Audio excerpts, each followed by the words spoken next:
Study IQ IAS, अब तैयारी हुई अफोर्डेबल।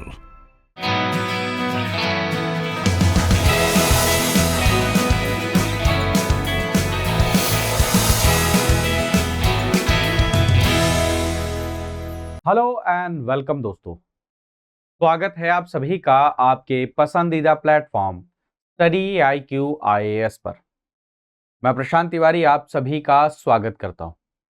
मैं आशा करता हूं आप सभी अच्छे होंगे, अपना ध्यान रख रहे होंगे और मन लगाकर पढ़ाई तो कर ही रहे होंगे। दोस्तों, आज हम करने वाले हैं PIB का जो वीकली एनालिसिस रहता है अपना, उसके अंदर में जो जून का लास्ट वीक है उसका हम एनालिसिस करेंगे। और अगर आपको इसका PDF चाहिए तो आप मेरे साथ टेलीग्राम पर जुड़ सकते हैं। टेलीग्राम चैनल का नाम क्या है? प्रशांत तिवारी PDF। यहाँ पर आपको इसका क्या मिलेगा? PDF आपको मिल जाएगा। और अगर आपको इसके बाद भी कोई डाउट रह जाता है तो आप इंस्टाग्राम पर कनेक्ट कर सकते हैं, ट्विटर पर कनेक्ट कर सकते हैं मेरे साथ में। और क्लास को शुरू करने से पहले दोस्तों, आप सभी के साथ में एक बहुत खास जो इंफॉर्मेशन है वो मैं आपके साथ शेयर करना चाहता हूँ। आप सभी इस चीज को जानते हैं कि स्टडी IQ पर जो मॉर्निंग का फाउंडेशन बैच है वो शुरू हो चुका है। 11 तारीख से इसकी क्लासेस शुरू हो चुकी हैं। अभी से 3 क्लासेस हुई हैं। बहुत ही अच्छी अपॉर्चुनिटी है आपके लिए, आप इस क्लासेस को ज्वाइन कर सकते हैं। यहाँ पर आपको सब कुछ मिलेगा, यानी कि चाहे वो प्रीलिम्स हो चाहे मेंस हो, उसके लिए जो जनरल स्टडीज आपको चाहिए सारी चीजें आपको यहाँ पर मिलेंगी, सब कुछ मिलेगा। चाहे वो पॉलिटी हो, इकोनॉमी हो, एनवायरमेंट हो, ज्योग्राफी हो, हिस्ट्री हो, फिर आप उधर चले जाएं किसकी तरफ में, आपके मेंस के हिसाब से गवर्नेंस हो, सोसाइटी हो, वर्ल्ड हिस्ट्री हो, इंटरनल सिक्योरिटी हो, इंटरनेशनल रिलेशन हो, आपका एथिक्स हो, सब कुछ मतलब GS आपका पूरा यहां पर क्या होगा? कंप्लीट कराया जाएगा। साथ में आपके यहां पर CSAT भी कराया जाएगा प्रीलिम्स के लिए। बहुत इंपॉर्टेंट है CSAT आपके लिए।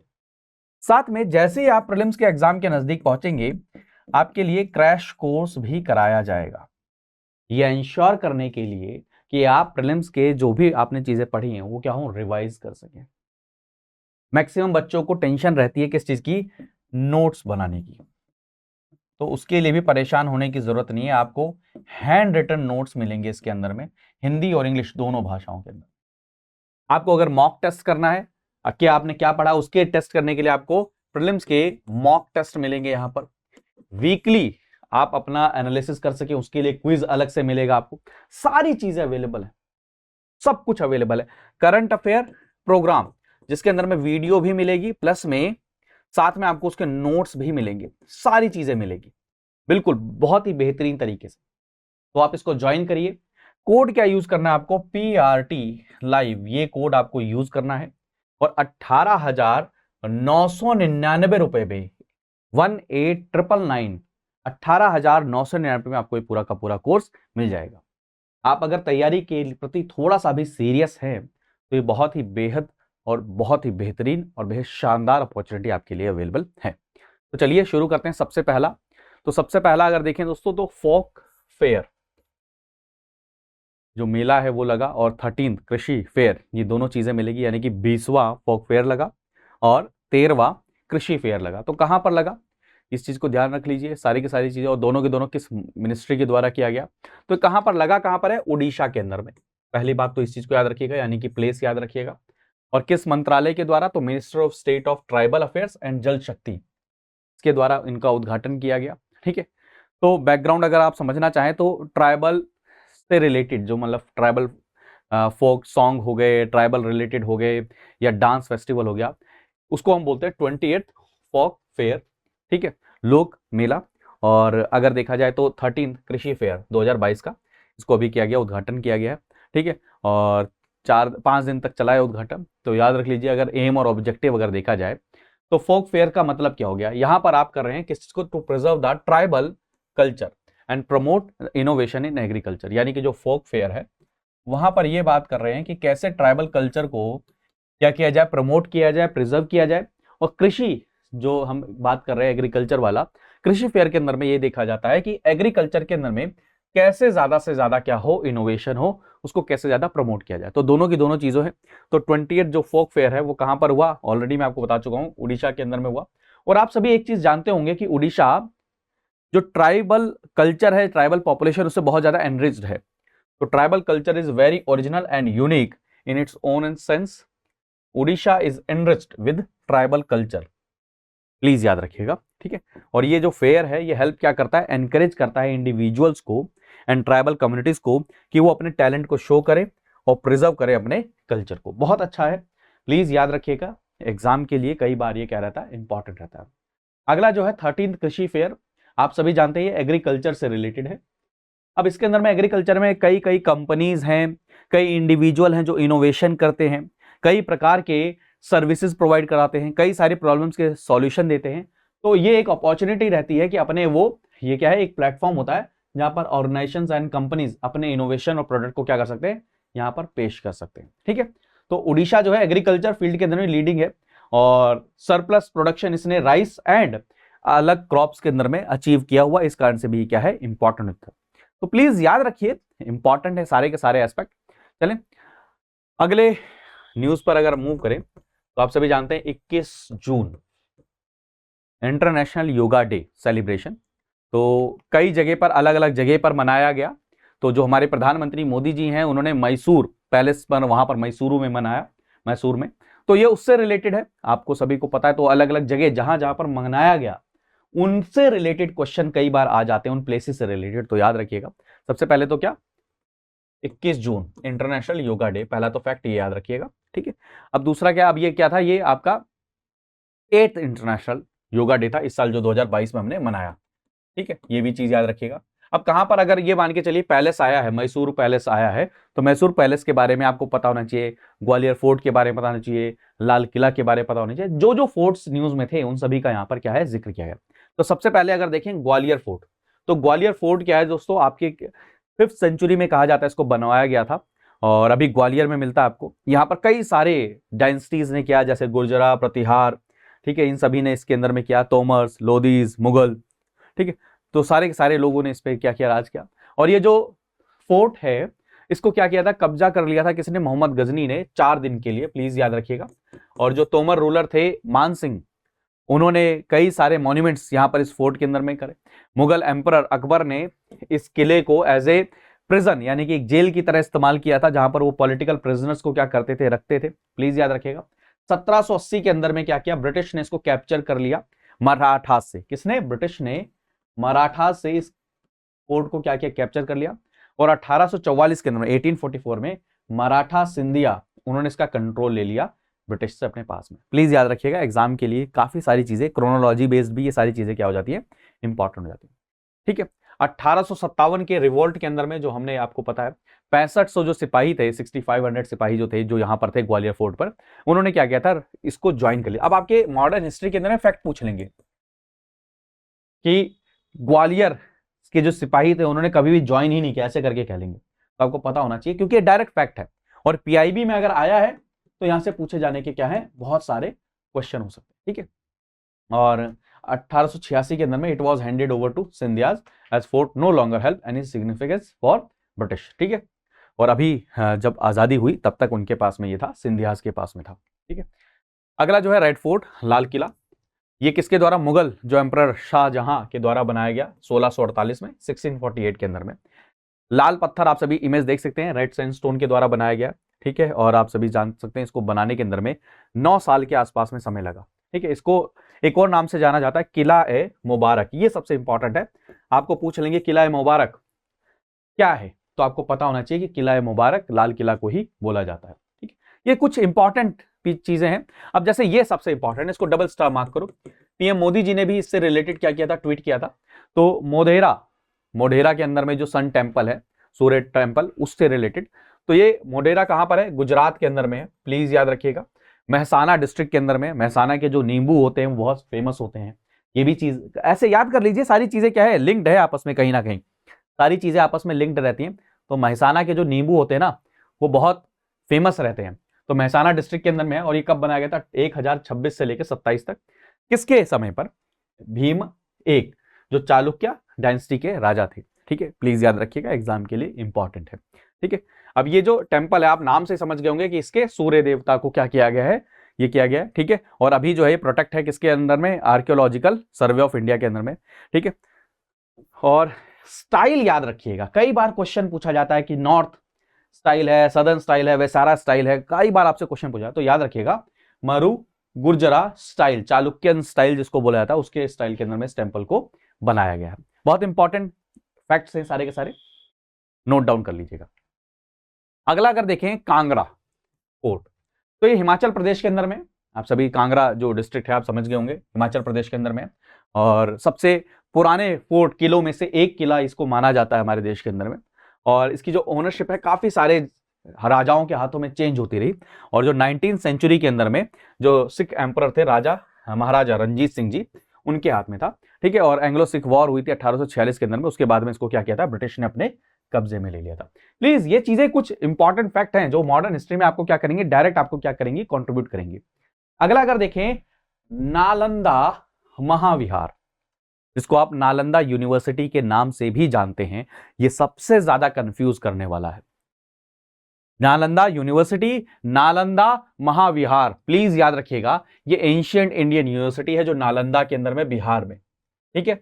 और अभी बहुत सारे स्टूडेंट्स उस समय पर यहां पर ऐसा बताया जाता है कि विश्व में सबसे पहली ऐसी यूनिवर्सिटी थी जहां पर इतनी बड़ी लाइब्रेरी थी, लोग यहां पर बाहर से पढ़ने के लिए आते थे, यहां से लोग बाहर जाते थे पढ़ने के लिए, बहुत इंपॉर्टेंट। तो इसको किसने बनवाया था, जो कहा जाता है इसको कुमार गुप्त एक, प्लीज याद रखिएगा, गुप्ता डायनेस्टी की, उन्होंने 5th सेंचुरी में इसको बनवाया था।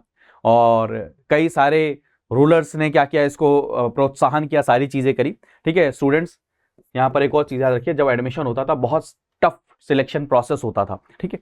फिलोसफी, मेडिसिन, ग्रामर सारी चीजें पढ़ाई जाती थी, बाद में इसको जला दिया गया, तोड़ दिया गया, ठीक है। यहाँ पर महायान और वज्रयान जो बुद्धिज्म है वो भी सारी की सारी चीजें हैं, ठीक है। और इसको डिस्ट्रॉय किसने किया, बख्तियार खिलजी ने किया, बस 1200 CE के अंदर में, प्लीज याद रखिएगा, ठीक है। और इसको क्या किया गया था, UNESCO world heritage site recognise किया गया, कब, 2016 में। प्लीज इंपॉर्टेंट है, बहुत सारी चीजें आज इस वाले सेशन के अंदर में जो हिस्ट्री से रिलेटेड है चीजें हमने करी, किसी भी एग्जाम में आ सकते हैं सारी की सारी चीजें आपके एग्जाम। अगला जो है one nation one ration card, बहुत अच्छा कॉन्सेप्ट है, आप इस चीज को समझने की कोशिश करिए कि दरअसल क्या है, हमारे देश के अंदर में राशन कार्ड का ऐसा कॉन्सेप्ट है कि अगर मान के चलिए आप किसी स्टेट से बिलोंग करते हैं तो वहां पे आपको क्या मिला, राशन कार्ड मिला। चलिए बिल्कुल सही बात है, राशन कार्ड आपको मिल गया। अब क्या होता था, ये होता था कि मान के चलिए अगर आप वहां से माइग्रेट कर गए, यानी कि दूसरे स्टेट में चले गए, कहां चले गए, माइग्रेट करके दूसरे स्टेट में चले गए, तो उस राशन कार्ड के आधार पर, राशन कार्ड इसलिए इशू किया, वर्ड समझिए राशन, यानी कि आप सभी को पता होगा कि स्टेट पर पीडीएस सिस्टम चल रहा होता है, पब्लिक डिस्ट्रीब्यूशन सिस्टम, जिसमें बहुत ही सस्ते और फ्री दोनों तरीके से क्या दिया जाता था, राशन लोगों को प्रोवाइड किया जाता था। अब कई सारे लोग माइग्रेट कर जाते हैं, अब माइग्रेट कर जाते हैं तो इस राशन कार्ड के बेसिस पर दूसरे स्टेट में, मान के चलिए कोई यूपी से माइग्रेट कर गए दिल्ली में, तो दिल्ली के अंदर में उन्हें वहां पर राशन नहीं मिलता, तो ये चीज समस्या, बहुत बड़ी समस्या देखने में मिली, यानी कि पीडीएस सिस्टम में पोर्टेबिलिटी ही नहीं थी। तो इस चीज को, इश्यू को सॉल्व करने के लिए क्या किया गया, कहा गया कि one nation one ration card, ये कॉन्सेप्ट लाया जाए, यानी कि किसी भी स्टेट में या कहीं पर भी किसी का कोई राशन कार्ड अगर बन गया है तो भारत के किसी भी हिस्से में आप चले जाइए, वहां पर वो क्या रहेगा, एप्लीकेबल रहेगा, और वहां पर आप क्या कर सकते हैं, वहां पर राशन को और जो सुविधाएं हैं उसको इस राशन कार्ड के आधार पर क्या कर सकते हैं, अवेल कर सकते हैं। इससे दोनों चीजें हुई, एक जो माइग्रेशन के कारण में जो लोगों के पास में जो फूड सिक्योरिटी वाला जो इश्यू होता था उसको भी आपने क्या किया, यहां से सॉल्व किया, प्लस में कई जगह पर यह भी देखने में मिला कि एक ही नाम से दो दो जगह फिर राशन कार्ड बनवा लिए जाते थे, क्यों, क्योंकि वहां पर सुविधाएं नहीं मिलती थी, तो आप ये डुप्लीकेसी को भी क्या करेंगे, कंट्रोल कर पाएंगे, रोक पाएंगे। तो ये बहुत इंपॉर्टेंट है, ये सारी की सारी चीजें, तो अच्छी चीज है, इसको प्लीज नोट डाउन कर लीजिए। तो अभी क्या हुआ, रिसेंटली आसाम जो है वो 36 स्टेट और यूनियन टेरिटरीज को अगर मिला दिया तो 36 एंटिटी बनी है जिसने one nation one ration card को क्या किया है, अडॉप्ट किया है, ठीक है, क्लियर है। 36 स्टेट में फूड सिक्योरिटी पोर्टेबल बना देगा थ्रू आउट द कंट्री, बहुत इंपॉर्टेंट, मैंने आपको बताया फूड सिक्योरिटी वाला पूरा इशू मैंने आपके साथ में किया।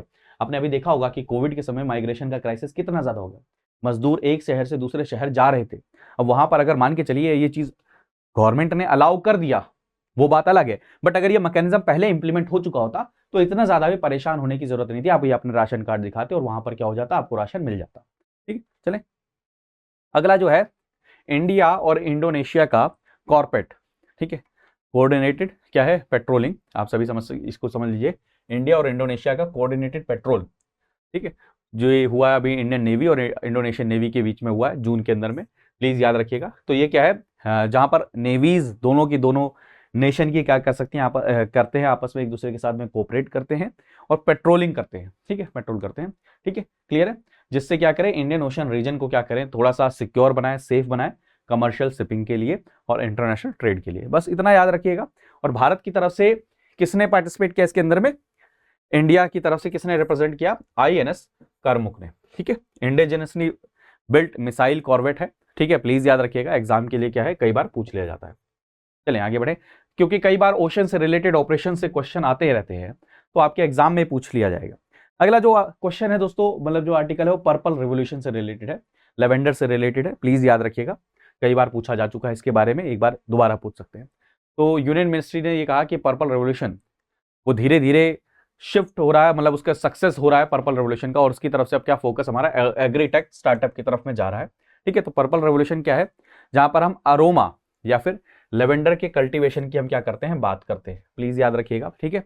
और अभी ये जो अरोमा जो मिशन है हमारा, उसके अंदर में जो लेवेंडर कल्टीवेशन की जब बात करते हैं तो उसके अंदर में कई सारे स्टार्टअप इसके कल्टीवेशन में यानी कि इसकी पौध लगाने के लिए काफी ज्यादा आगे आए हैं, ठीक है। और इसके कारण में क्या हुआ है, फार्मर का एम्प्लॉयमेंट बढ़ा है, उसके अंदर में एंटरप्रेन्योरशिप के चीजें आई हैं, प्रोडक्शन को कैसे इंक्रीज किया जाए वो हो, प्लस में अगर प्रोडक्शन इंक्रीज होता है उसके साथ में आप क्या करते हैं, आप धीरे धीरे आपके पास में इनकम भी होती है। और इंडिया कंट्री के अंदर में क्या होगा, जो आप इंपोर्ट करते थे, एरोमेटिक ऑयल्स इंपोर्ट करते थे, उसके अंदर में डिपेंडेंस क्या हुई है, कम हुई है। तो प्लीज याद रखिएगा। तो ये जो किसने इनिशिएट किया था, ये प्लीज याद रखिएगा, अरोमा मिशन इनिशिएटिव है, किस चीज का, CSIR का, वेरी इंपॉर्टेंट, ठीक है। CSIR ने ये इंट्रोड्यूस किया था अरोमा क्रॉप्स हिल स्टेशन के अंदर में, जैसे मान के चलिए उत्तराखंड हो गया, हिमाचल प्रदेश हो गया, जम्मू कश्मीर हो गया, वहां पर, ठीक है, ठीक है।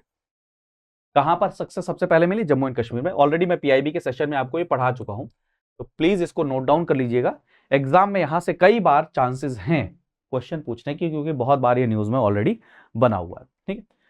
तो लेवेंडर क्या है, जो high value essential oil bearing lavender crop है, और जो है दोस्तों वैसे अगर देखा जाए तो नेटिव कहाँ का है, यूरोप का है, यूरोप का, और इसे हाई ऑल्टीट्यूड में किया जाता है। और सबसे खास बात ये देखिएगा, ये सबसे इंपॉर्टेंट, प्लीज ये 2 पॉइंट जरूर याद कर लीजिएगा, नोट डाउन कर लीजिए, क्योंकि इनके बेस्ड क्वेश्चन आने के सबसे ज्यादा चांसेस, आपसे कहेंगे कि वो लेवेंडर जो है वो नेटिव है किसके, यूरोप के, एंड अभी धीरे धीरे क्या है इंडिया के अंदर में लाया जा रहा है, जो टेम्परेट रीजन है, जो टेम्परेट क्लाइमेट है वहां पर, और टफ प्लांट है, जो क्या कर सकता है, टॉलरेट कर सकता है किसको, ड्रॉट को भी और फ्रॉस्ट कंडीशंस को भी, ये सबसे इंपॉर्टेंट है। बहुत ठंडा और बिल्कुल सूखा, ठीक है, और गुड सनलाइट चाहिए, हायर ऑल्टीट्यूड पर इसको हायर यील्ड ये देता है। कुछ बहुत इंपॉर्टेंट कैरेक्टरिस्टिक्स हैं जो आपके एग्जाम के लिए बहुत ज्यादा इंपॉर्टेंट है, प्लीज नोट कर लीजिए। अगला जो है निर्यात पोर्टल, निर्यात वर्ड से आप समझ चुके होंगे, एक्सपोर्ट के लिए और इंपोर्ट, जैसे निर्यात तो एक्सपोर्ट को ही बोला जाता है, लेकिन ये क्या है, इंडिया के एक्सपोर्ट को मॉनिटर करने के लिए क्या है, निर्यात पोर्टल बनाया गया, national import export record for yearly analysis of trade.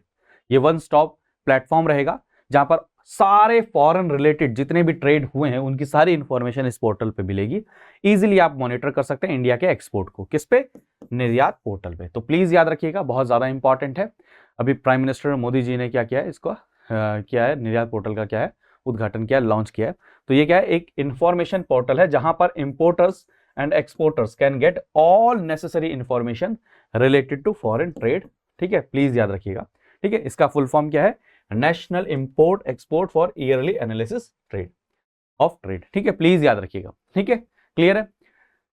Import और एक्सपोर्ट का एनालिसिस से रिलेटेड है, प्लीज इस चीज को याद रखिएगा। और हम कोशिश ये कर रहे हैं कि इंडिया के फॉरेन ट्रेड को हम क्या करें, धीरे धीरे कैसे और ज्यादा इंक्रीज करें, हमारा ट्रेड कैसे और ज्यादा इंक्रीज हो, उसके अंदर बहुत ज्यादा क्या करेगा, इंपॉर्टेंट, ठीक है। तो एक और चीज है, एक वाणिज्य भवन, उसका भी उद्घाटन किया गया। तो ये क्या है, ये ऑफिस है किस चीज का, किसका है, प्लीज याद रखिएगा, डिपार्टमेंट ऑफ कॉमर्स, एंड उसके अंदर में किसके अंदर में, department for promotion of industry and internal trade, उसका ऑफिस है, ठीक है, कॉम्प्लेक्स है, बहुत इंपॉर्टेंट है, ठीक है। अगला जो है दोस्तों, national logistics excellence award, logistics, सामान इधर से उधर, वहां पर इंफ्रास्ट्रक्चर जो प्रोवाइड किया जा रहा है, सारी चीजें कराई जा रही है, तो उससे रिलेटेड क्या है, एक्सीलेंस अवार्ड दिए गए हैं। तो अभी रिसेंटली ये अवार्ड दिए गए, न्यू दिल्ली के अंदर में दिए गए हैं। तो ये क्या है, एम क्या है, जिसमें हम एक्नॉलेज करते हैं many logistic service providers in the country that have been able to display innovation. ठीक है, तो इसके अंदर में 169 एंट्रीज आई थी और 12 कैटेगरी में अवार्ड दिया गया। क्या है प्लीज याद रखिएगा, इसको कौन सिलेक्ट करता है? लॉजिस्टिक है, लॉजिस्टिक यानी कि इंडस्ट्री। तो याद रखिएगा कौन? Ministry of commerce and industry इसको क्या करता है? आइडेंटिफाई करता है। प्लीज याद रखिएगा, एग्जाम के लिए ऐसे डायरेक्ट कई बार फैक्ट पूछ ले जाते हैं। अगला जो है बाबा बंदा सिंह बहादुर जी, उनसे रिलेटेड आर्टिकल था न्यूज में, तो आप सभी कर सकते हैं कि नेशनल मॉन्यूमेंट अथॉरिटी ने क्या किया है कि हम जो शहीदी दिवस है उनका, किसका? बाबा बंदा सिंह बहादुर जी का, उसको हम 25 जून को हम मनाएंगे। तो प्लीज याद रखिएगा, बाबा बंदा बहादुर सिंह जी कौन थे? वो ग्रेट सिख, जो सिख समुदाय के जो सबसे बड़े वॉरियर थे, और कमांडर किसके थे? खालसा आर्मी के कमांडर थे, जिन्होंने क्या किया? मुगल को हराया था। प्लीज याद रखिएगा, ठीक है। बाबा बंदा सिंह बहादुर जी ने क्या किया था? जमींदारी सिस्टम को भी क्या किया था? अबॉलिश किया था। और जो प्रॉपर्टी थी, जो प्रॉपर्टी राइट्स थे, वो टिलर्स जो खेती करते उनको क्या किया था? दे दिया था। और सबसे इंपॉर्टेंट चीज, उन्होंने नानक शाही कॉइन्स इन्होंने इंट्रोड्यूस किए थे। दिस इज वेरी इंपॉर्टेंट, इसको इंपॉर्टेंट पॉइंट करके नोट कर लो, ठीक है।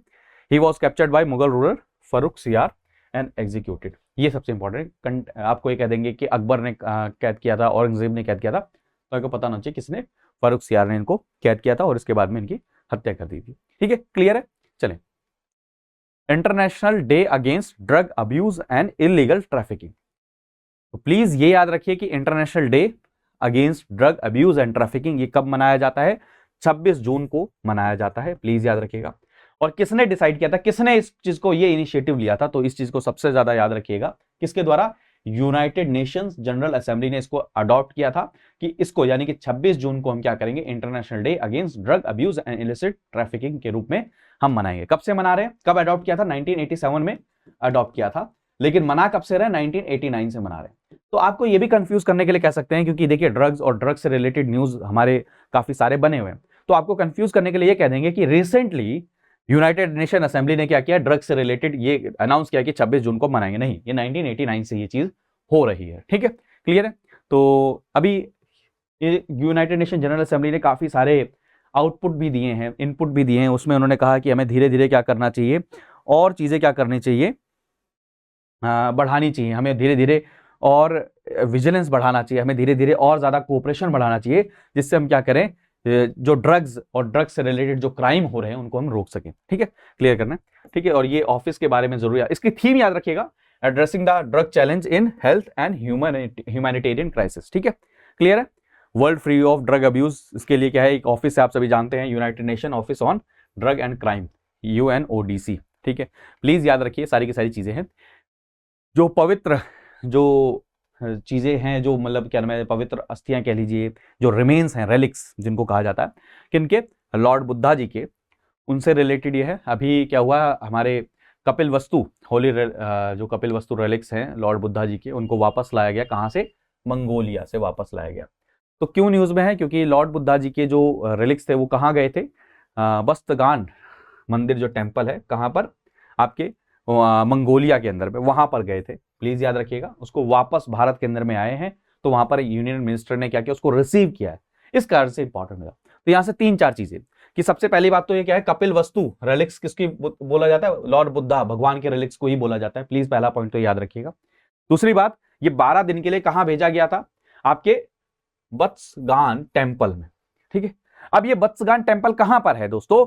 मंगोलिया में है। कहां पर है? मंगोलिया में है, क्योंकि मंगोलिया में जो बुद्ध पूर्णिमा मनाई जा रही थी, मंगोलियन बुद्ध पूर्णिमा, वहां पर उसको इसलिए भेजा गया था वहां पर। ठीक है, प्लीज याद रखिएगा, सारी की सारी चीजें इंपॉर्टेंट है।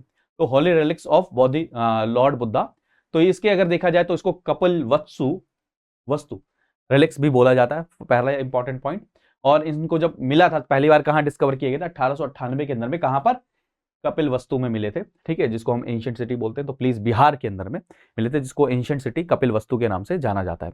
तो प्लीज याद रखिएगा, ठीक है। और पिछली बार कहां लेकर गए थे? क्या ये पहली बार ही बाहर लेकर गए विदेश में? नहीं, 2012 के अंदर में लास्ट टाइम लेकर गए थे, जहां पर हम कहां पर लेके गए? श्रीलंका के अंदर में। ठीक है, श्रीलंका के अंदर में लेके गए थे। और उसके बाद में क्या किया गया? इसको गाइडलाइंस जारी करेगी और AA कैटेगरी में रखा गया, जहां पर बहुत ही इंपॉर्टेंट चीजों या इंपॉर्टेंट इवेंट पर ही हम देश से बाहर ले जा सकते हैं, वरना हम बाहर नहीं ले जा सकते। ठीक है, तो प्लीज याद रखिएगा, इंपॉर्टेंट है। ठीक है, क्लियर है? इंपॉर्टेंट है सारी की सारी न्यूज जो आपके साथ में कवर कर रहा हूं, करा रहा हूं मैं आपको। अगली जो न्यूज़ है यूएन ओशन कॉन्फ्रेंस। तो ये कॉन्फ्रेंस चल रही है अभी, 130 से ज़्यादा कंट्रीज इसमें क्या कर रहे हैं, भाग ले रहे हैं। और ये किस लिए भाग ले रहे हैं, सिंपल सी बात ये है कि इसलिए कि कोई एक इंटरनेशनल ट्रीटी ऐसी लाई जाए, एक बाइंडिंग ट्रीटी, जो क्या करे, जो ओशन से रिलेटेड जितनी भी परेशानियां हैं, ओशन में पॉल्यूशन है, यहाँ पर क्या मैं एनवायरमेंट को कैसे इंपैक्ट पड़ रहा है, ओशन के कितना नुकसान हो रहा है, शिपिंग से कितना नुकसान हो रहा है, सारी चीजों को क्या किया जाए, उनको डिस्कस किया जाए। तो मरीन और मरीन से रिलेटेड जितनी भी चीजें, इश्यूज हैं, उनके रिलेटेड कोई क्या किया जाए, इंटरनेशनल एग्रीमेंट को लेकर आया जाए, जो प्रोटेक्ट करे किसको, वर्ल्ड के ओशन को, सीज को और मरीन रिसोर्सेज को प्रोटेक्ट करे। यानी कि अभी ऐसी कोई इंटरनेशनल ट्रीटी अभी इस चीज से रिलेटेड नहीं है, इसके ऊपर बात चल रही है। आने वाले समय देखते हैं इस चीज क्या होती है। ठीक है, यहां पर ये किस लिए क्रूशियल, इसलिए क्योंकि वर्ल्ड सीक कर रहा है मैनी चैलेंजेस, जो रिक्वायरमेंट है आने वाले समय में, ग्रीन एनर्जी की बात है, ग्रीन सॉल्यूशन की बात है, सस्टेनेबल डेवलपमेंट की बात है। ठीक है, तो देखते हैं अगला जो है दोस्तों, report on India's gig end plate. हाँ ठीक है, गिग इकोनॉमी किसको समझाता हूं, अगर सिंपल सी भाषा में समझाने की कोशिश करूं तो गिग इकोनॉमी क्या है। गिग इकोनॉमी वो इकोनॉमी है जहां पर आप फॉर्मल, जैसे पहले होता था ना एम्प्लॉयर और एम्प्लॉय वाला रिलेशन होता था, या आपने किसी को जॉब दे दी, वैसा वाला काम नहीं है। ऐसा काम है जैसे आप मान के चलिए स्विगी आप ऑर्डर करते हैं, तो जो स्विगी डिलीवरी बॉय आते हैं वो गिग इकोनॉमी का हिस्सा है। यानी कि वो परमानेंटली किसी के एम्प्लॉय नहीं है, वो जो जितना वो काम कर रहे हैं उतने हिसाब से उनको क्या मिल रहे हैं, पैसे मिल रहे हैं। तो ये रिपोर्ट ये आई थी हिंदू न्यूज़पेपर एनालिसिस में, मैंने डिस्कस किया था कि नीति आयोग की रिपोर्ट आई है, और नीति आयोग की रिपोर्ट ये कहती है कि आने वाले समय में हमारे यहाँ पर जो गिग वर्कर हैं वो क्या होने वाले हैं, बहुत ज्यादा इंक्रीज होने वाले हैं। अब ये जब गिग वर्कर इंक्रीज होंगे तो साथ में कई सारे चैलेंजेस भी इंक्रीज होंगे, और इस रिपोर्ट में उन्होंने सजेशन दिया कि आने वाले समय पर गिग इकोनॉमी, क्योंकि भारत के अंदर में बहुत बड़ा इंपॉर्टेंट रोल रहने वाला है किसका, गिग इकोनॉमी का। तो अगर आपको चीजें सही से आगे चलनी है तो ये इंश्योर करना पड़ेगा, क्या इंश्योर करना पड़ेगा, कि इनको कैसे सोशल सिक्योरिटी से रिलेटेड प्रोविजंस प्रोवाइड कराए जाएं, कैसे जो सेफ्टी फीचर्स है वो प्रोवाइड कराए जाएं, इंश्योरेंस वाली चीजें प्रोवाइड कराई जाए, सारी की सारी चीजें इसके अंदर में है। तो ये इस रिपोर्ट के अंदर बोला गया कि आने वाले समय पर भारत की जो इकोनॉमी है वो गिग इकोनॉमी से बहुत ज्यादा क्या रहेगी, मतलब क्या ना, इन्फ्लुएंस रहेगी।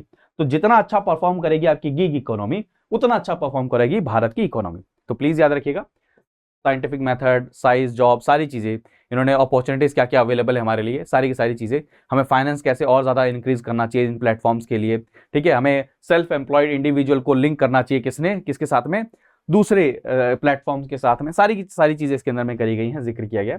पीडीएफ आपको मिल जाएगा, आप पढ़ लेंगे इसके साथ में। ठीक है, क्लियर है, चलें आगे बढ़ें। अगला जो है performance grading index for district.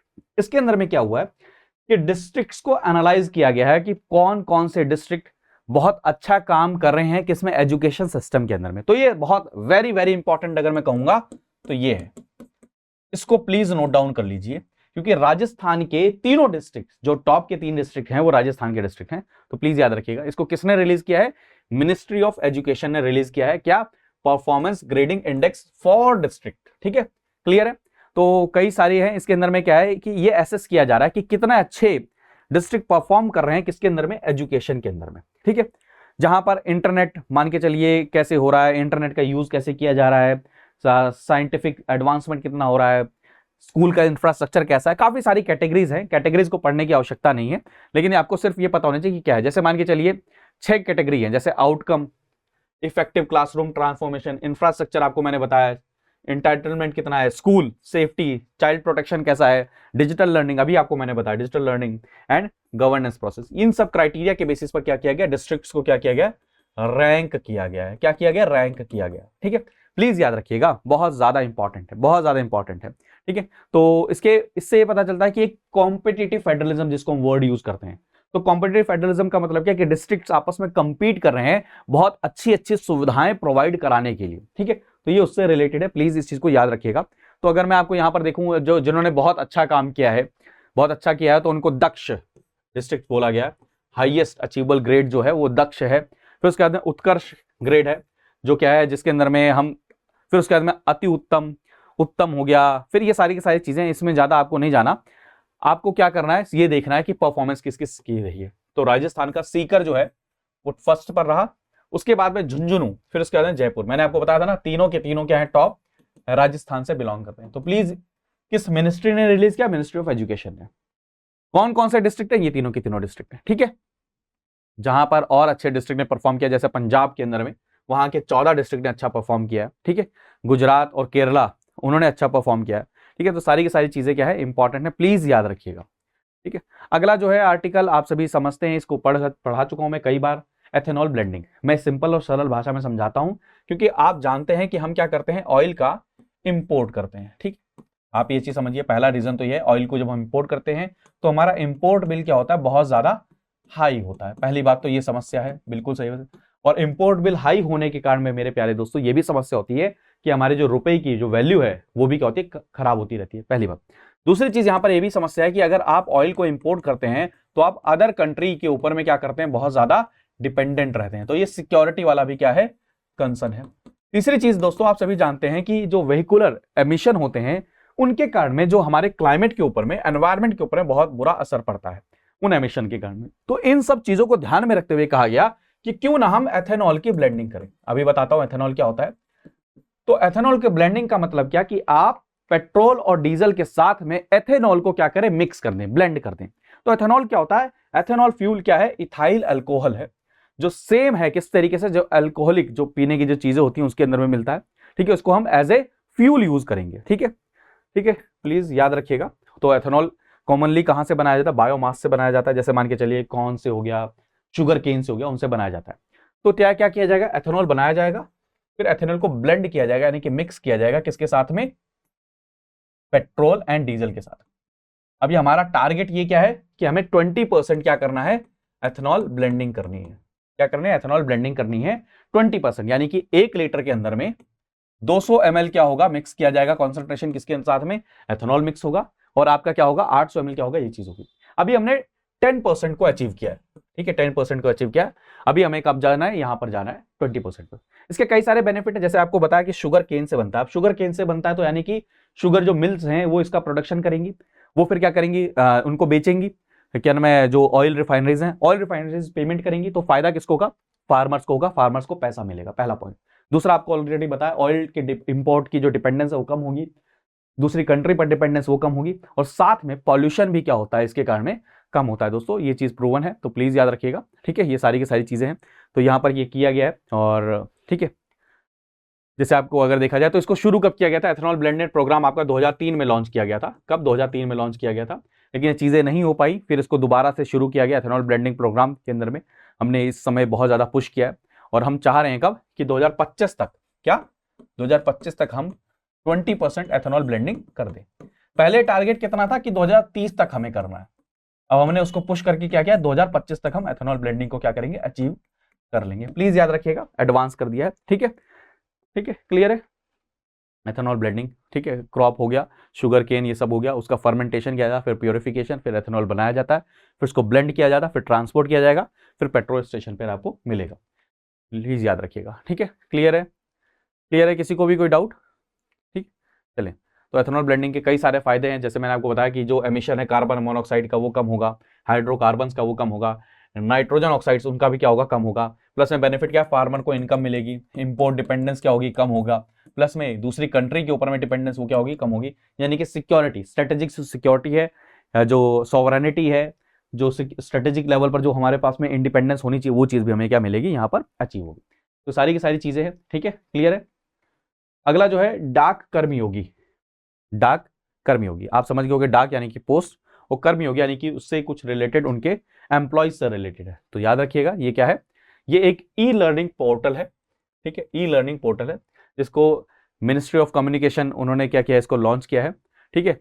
अब ये क्या है, ये काम क्या करेगा, ये पोर्टल इसलिए डेवलप किया गया जिसके अंदर में आप क्या करेंगे, उनको ट्रेनिंग प्रोवाइड कराएंगे, एक तरीके से उनको क्या करेंगे, इस पोर्टल के तहत में उनको और ज्यादा क्या करेंगे, उनकी जो कैपेसिटी बिल्डिंग है उसको क्या करेंगे, एनहांस करेंगे, ठीक है। प्लीज याद रखिएगा। तो सक्सेसफुल कंप्लीशन अगर हो जाएगा, सारी चीजें हो जाएंगी, तो मतलब आप ये समझिए डाक कर्मयोगी सारी चीजें क्या करेगा, हेल्प करेगा, ठीक है, for enhanced e learning programme, ठीक है, क्लियर है, क्लियर है, ठीक है। तो सारी की सारी इसमें ट्रेनिंग प्रोवाइड की जाएगी, और ट्रेनिंग प्रोवाइड कराने का एम्प्लॉयज को क्या मिलेगा, रिकॉग्नाइज किया जाएगा, good performance, recognise the good performance of employ of department post and motivate them to maintain and improve their good work, ठीक है, क्लियर है, क्लियर है, क्लियर है। एक ही चीज याद रखिएगा, Meghdoot award, were also conferred in 8 different categories. ठीक है, ये भी चीज़ याद रखिएगा, इंपॉर्टेंट है। चलें आगे बढ़ें। तो आज के जो भी इंपॉर्टेंट PIB से रिलेटेड आर्टिकल थे उनको मैंने आपके साथ में डिस्कस कर लिया। अगर अभी भी आपको कोई डाउट रहे तो आप मेरे साथ यहाँ पर कनेक्ट कर सकते हैं, PDF आपको यहाँ पर इसका मिल जाएगा। तो अगले सेशन में मिलेंगे हम सभी के सभी। उससे पहले ये चीज़ आपको बता दूं दोस्तों कि स्टडी IQ का बेहतरीन प्रोडक्ट है आपके लिए। अगर आप अपनी तैयारी के बारे में 0.1% भी सीरियस है तो इस कोर्स को आप ज्वाइन करिए, आज ही ज्वाइन करिए। आपको दोस्तों एक टाइम फ्रेम के अंदर में पूरा का पूरा कोर्स कंप्लीटली कवर कराया जाएगा। आपको मेंटोर एलोकेट होंगे, आपको आंसर राइटिंग में हेल्प मिलेगी, आपको टेस्ट सीरीज मिलेगी, आपको करंट अफेयर में सब कुछ मिलेगा। तो आज ही ज्वाइन करिए। तो मिलते हैं अगले सेशन में, तब तक अपना ध्यान रखिए, मुस्कुराते रहिए। कोड क्या यूज करना है दोस्तों? PRT लाइव, ये कोड यूज करना है आपको बस, और कोई कोड यूज नहीं करना। तो मिलते हैं अगले सेशन में, तब तक के लिए अपना ध्यान रखिए, मन लगा के पढ़ते रहिए। बाय बाय, टेक केयर दोस्तों, जय Hind. Hello, my name is Subiksha and I am student of Study IQ's Life Foundation batch for UPSC Civil Services. I want to express deep gratitude to the whole team of Study IQ because the course is very amazing. The live classes are very good and interactive. The best part of this course is one-to-one mentorship and Gyanvani session because such feature will help the students to stay motivated throughout this long and tough journey. The mentors are very helpful and the current affairs program is also very nice. So I would strongly recommend the new aspirants to enroll themselves for this new course. Thanks so much. Study IQ IAS, अब तैयारी हुई affordable.